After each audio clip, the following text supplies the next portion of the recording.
waxaan ahaa ganacsado isaga gudba magaalo kale ganacsi awgiis waxaana caadiyeystay inaan hal tuulo mar walba maro maalin maalmaha ka mid anigoo tuulada maraya oo hantideedii oo dhammi ii saaran tahay geelkaygii si lama filaan ah ayaa waxaa tuulada dhexdeeda igu istaajistay nin toog ah anigoo keligayga ah cidnana uma aysan jeedin seeftiisa ayuu qoorta iga saaray wuxuuna igu yidhi waan ku dilayaa xoolahaagana waan qaadanayaa saxaabigii ganacsatada ahaa wuxuu ku yidhi wax walba qaado balse ay dilin tuuggii wuxuu yidhi may inaan xoolahaaga qaato oo aan ku dilo ayaa jirta maanta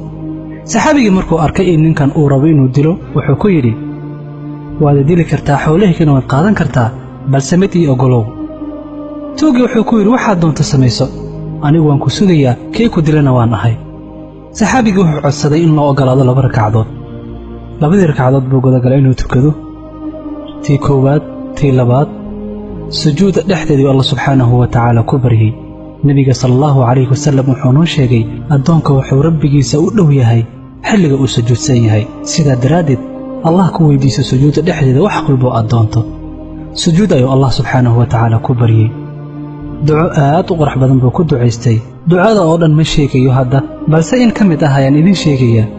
ducadu waxay ka kooban tahay 3 qaybood ugu horeyntii wuxuu yidhi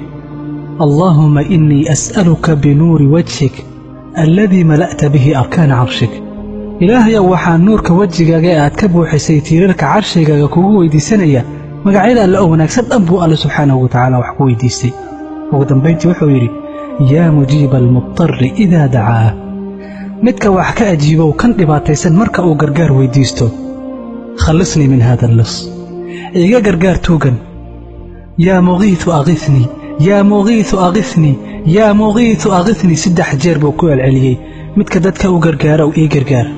inta uusan ducadiisii dhamaysan si lama filaan ah wuxuu maqlay faras soo ordayo dhinaciisa u soo ordaya faraska waxaa saaran qof dagaalyahan ah oo wajigu u xiran yahay tuugii wuxuu eegay ninkii faraska saarnaa isagoon booskiisa ka dhaqaaqin baa qoorta laga jiray madaxiisa loo kala daayay dhulka ayuuna dhacay wuu dhintay saxaabigii wuxuu soo eegay malagii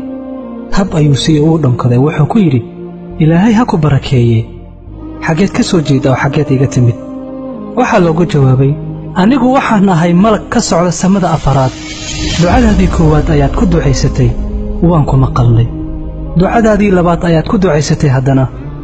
samada oo dhan ayaa gariirtay oo gilgishay ducadaadii saddexaad ayaad ku ducaysatay malaa'igta oo dhan Allah xaqiisa ay aadeen oo u tartameen aniga ayaana kaga hormaray waxaan Allah subxaanahu wa ta'ala weydiistay inuu ii ogolaado badbaadintaada waana la ii ogolaaday inaan ku badbaadiyo kadib malakii wuu qarsoomay qofka dhibaataysan ducadiisa mar walba waa mustajaab